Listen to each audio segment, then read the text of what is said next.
Data interpretation chapter में data interpretation जिसकी थोड़ी सी डेफिनेशन भी आपको सामने दिख रही होगी। तो आइए शुरू करते हैं डेटा इंटरप्रिटेशन डीआई का पोर्शन, जो कि बहुत सारे कंपटीशन एग्जाम में पूछा जाता है, जैसे कि bank, SSC, railway, IAS, even आप कहीं भी जाइए, चाहे वो कंपनी का प्लेसमेंट ही क्यों ना हो, वहाँ पर डेटा इंटरप्रिटेशन का बहुत बड़ा रोल होता है। तो आइए शुरू करते हैं।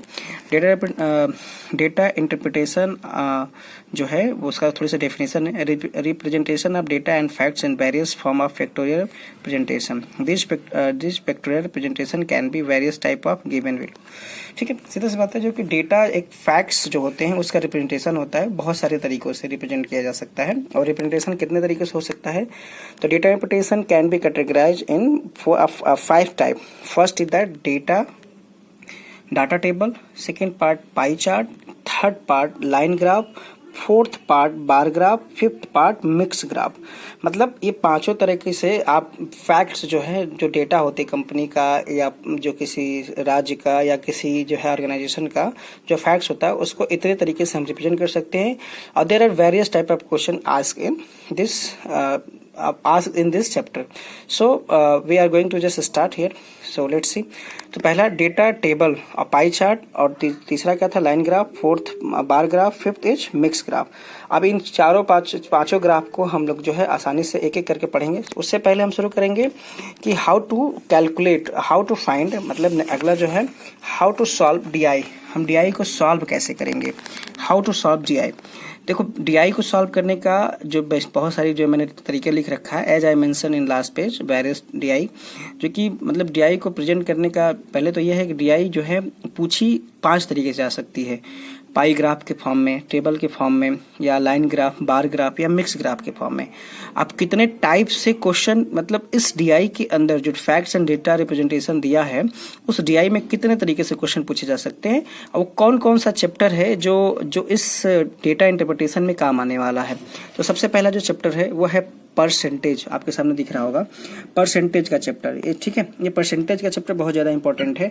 और कैसे पूछेगा? इसमें पूछेगा what is the percent in another, मतलब एक जो ऑब्जेक्ट है वो दूसरे ऑब्जेक्ट का कितना परसेंट है। मतलब जैसे मैं कहूँ आपसे 10 रुपया जो है 20 रुपये का कितना परसेंट है। आप समझ रहे हैं? ये तुलना वाला यहाँ पे सिस्टम है, how to just compare to each other. ठीक है ना? तो ये अब कितना परसेंट है। दूसरा कितना ज्यादा है और कितना कम है। आप देखो, दूसरा है what percent is more than other, मतलब कितना परसेंट ज्यादा है दूसरे से। आप समझ पा रहे हैं? कितना ज्यादा और कितना कम है। ठीक है ना? मतलब तुलना हो रही है, कितना ज्यादा कितना कम, कंपेरिजन बिटवीन 2 और मोर ऑब्जेक्ट्स। एक से ज्यादा लोगों के बीच में कंपेयर कराना हो या उनकी जो है परसेंटेज निकालनी हो, तो हम परसेंटेज का चैप्टर बहुत इंपॉर्टेंट है। समझ पा रहे हैं आप? ठीक है, अगला है, और अगला चैप्टर कौन सा काम आएगा? अगला चैप्टर जो है रेशियो बेस्ड काम आएगा। रेशियो पे, यानी कि what is the relation between what is the relation in between 2 or more objects, what is the ratio between them। मतलब सीधा सी बात है, पहले वाले का जो है रेशियो दूसरे वाले के साथ निकाल लो। बस बहुत सारे ऑर्गेनाइजेशन में, जैसे मैंने कहा कि एक जो है ऑर्गेनाइजेशन की तुलना दूसरे ऑर्गेनाइजेशन से की जाए, तो पहला वाला ऑर्गेनाइजेशन का रेशियो दूसरे ऑर्गेनाइजेशन से क्या होगा? ये रेशियो पे आधारित होगा। तीसरा जो है एवरेज बेस्ड। एवरेज बेस्ड मतलब जो आपके सामने दिख रहा है, यानी कि जो है एवरेज, यानी औसत पर आधारित। औसत क्या होता है? Total number of sum divide by total number, जो कि आपके सामने दिख रहा है। ठीक है, एवरेज बेस्ड। एवरेज में क्या होता है? What is the average of all objects. देखिए, कंपनी में मान लीजिए 4 साल का डेटा लिया गया है, तो चारों साल का एवरेज क्या होगा, ये आपसे पूछेगा। What is the average of the particular, और किसी निश्चित का भी पूछ सकता है। ठीक है ना, इस तरह से। और पांचवा जो है, चौथा जो है प्रॉफिट एंड लॉस बेस होगा। ये भी पूछ सकता है कि प्रॉफिट एंड लॉस पे बेस्ड हो सकता है। तो ये 4 जो चैप्टर आपको, पहला जो है परसेंटेज, दूसरा जो है रेशियो बेस्ड, तीसरा जो है एवरेज बेस्ड, चौथा जो है प्रॉफिट एंड लॉस बेस्ड। तो ये 4 चैप्टर पे बेस्ड जो है क्वेश्चन बनाया जा सकता है, और बनता भी है और बनाया जा सकता है भी। ठीक है ना? तो आइए शुरू करते हैं। सबसे पहला, और इसका थोड़ा सा एग्जाम्पल लेके हम ये चारों चैप्टर को पढ़ेंगे। पहले तो हम एग्जाम्पल से समझाएंगे चारों चैप्टर को, इसके बाद 1 बाय 1 क्वेश्चन लेंगे, इसके बाद सॉल्व करेंगे। सबसे पहले हम क्वेश्चन एग्जाम्पल से लेके समझते हैं। मान लो हमने एग्जाम्पल लिया, यहाँ पे एग्जाम्पल में हमने लिया कि ए के पास 30 रुपया, ए के पास 40 रुपया, बी के पास 30 रुपया, सी के पास 50 रुपया, डी के पास 20 रुपया है। आप यहाँ देख सकते हैं, ये मैंने मान लिया एग्जाम्पल लिखा। तो let's assume that these 4 person have some rupees as a data, मतलब मान लिया मैंने कि इन चारों के पास कुछ डेटा के रूप में इतने रुपए रखा गया है। तो how we just use this data into above 4 chapter जो कि we just discuss in previously.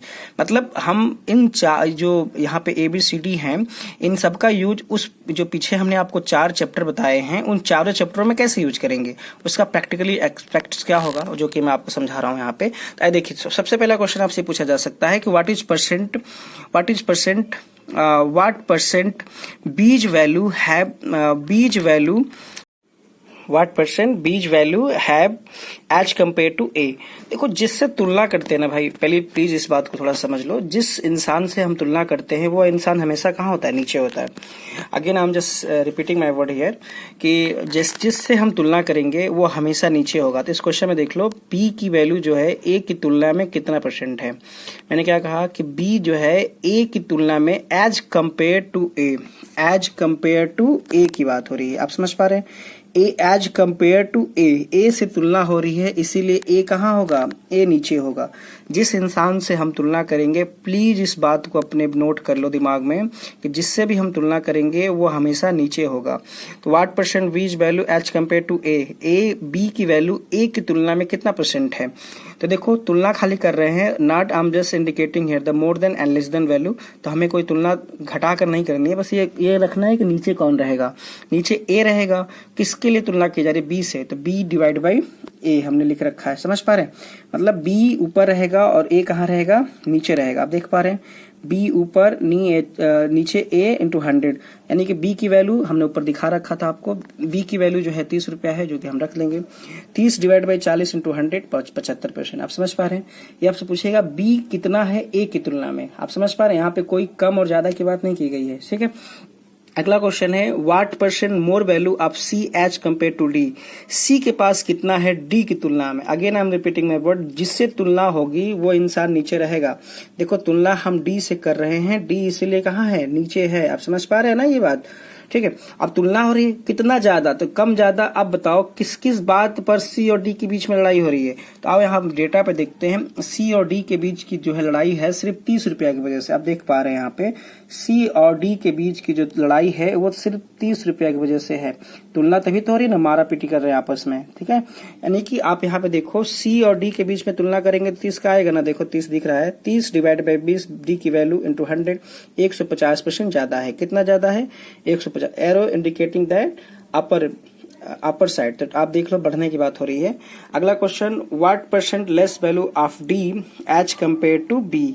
कितना % डी की वैल्यू कम है बी की तुलना में? अगेन जिससे तुलना होगी वो इंसान नीचे। बी की तुलना कर रहे हैं कंपेयर टू बी, तो बी नीचे। तो बी देखो नीचे है यहाँ पर, और ठीक है, बी नीचे। दोनों में डिफरेंस निकाल लो, और दोनों में डिफरेंस निकाल के आंसर आप बताओ क्या आएगा, यानी कितना % ज्यादा है। तो बी माइनस डी अगर हम आपके साथ करें तो बी माइनस डी यानी कि 10 रुपए का अंतर आएगा, यानी कि 10 का अंतर आएगा। और 10 की बात करेंगे, तुलना किससे किया जा रहा है? What % less value of D as compare to B. तो बी की बात है, तो बी कितना है? बी हमारे पास 30 है, इंटू 100 कर देंगे तो आंसर हमारे पास क्या आएगा? आप देख लीजिए, यहाँ पे आएगा 33.1/3%। आप समझ पा रहे हैं?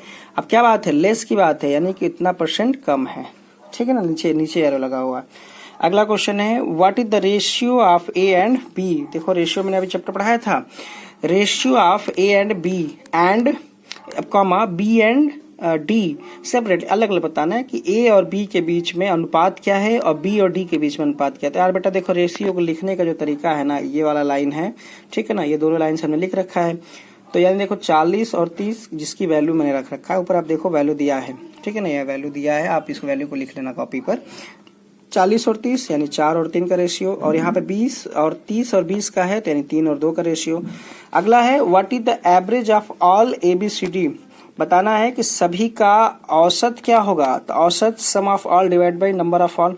ठीक है ना, सबको जोड़ दो बेटा ABCD की वैल्यू। तो 40, 30, 50, 20, 140 डिवाइड बाई 4, 35 रुपया आंसर, यानी एवरेज कितना इसका 35।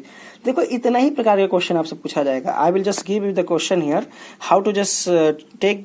सबसे पहले मैं आपको क्वेश्चन दूंगा और आपको ही खुद लगाना होगा, इसके बाद मैं नेक्स्ट वीडियो में उसका सोल्यूशन दिखाऊंगा। तो मैं फिर समझा दूं, मैक्सिमम क्वेश्चन कितना पूछा जा सकता है। पहला परसेंटेज बेस्ड, जो कि आपको दिख रखा कितना परसेंट है, नॉट कंपेयरिंग हियर लेस और more value, only the comparison. B कितना परसेंट है ए का, तुमने लिख रखा है यहाँ पे सामने, ठीक है ना। यहाँ पे देखो मोर और लेस की बात किया है, यानी घटा दिया। देखो सी माइनस डी चल रहा है, यहाँ पे लेस और मोर की बात हो रही है, यहाँ पे भी तो हमने माइनस कर रखा है। यहाँ पे रेशियो पूछा गया इसलिए बिंदी लगा रखा है, और यहाँ पे एवरेज पूछा गया, हमने एवरेज लगा रखा है। तो अब इसके बाद जो आपको क्वेश्चन मिलेगा वो आपको खुद से लगाना है और ट्राई करिएगा लगाने का। इसके बाद अगले वीडियो में मैं उसका सोल्यूशन बताऊंगा। Thank you.